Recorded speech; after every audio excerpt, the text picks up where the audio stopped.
Marry Me chicken soup, a classic recipe. So I have fond memories of going to my grandparents' house and my aunt's house, and they were always making this sun-dried tomato chicken soup.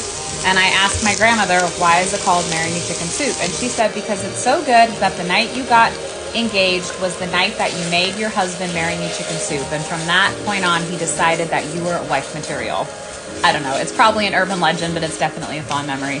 So anyways, to a Dutch oven, we're going to add that olive oil and then saute that chopped garlic and that chopped onion until translucent. And then we're going to add some sun-dried tomato paste, or you can do regular tomato paste if you have a sun-dried tomato allergy.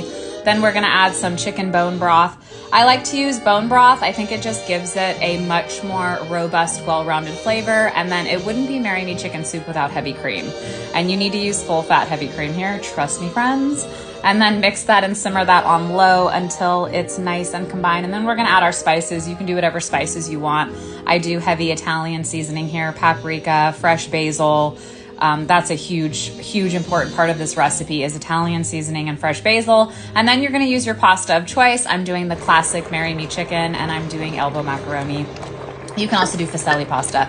And then we've got our chopped mozzarella cheese right in there, that cubed mozzarella, or is it cubed cream cheese? I can't remember. Oh no, either way it'll work. I have to go and look at the recipe, but anyways, either one will work. I think it's cream cheese now that I think about it. Cubed cream cheese, and then you add in your chicken. You can do roast chicken if you want. I actually cooked my chicken beforehand. I think doing roasted chicken from the grocery store, it just takes away from the authentic flavor of this classic Italian dish.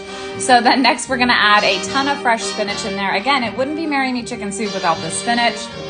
Oh my God, I can't believe I messed up that ingredient. It was cream cheese, you guys. It's just been confirmed.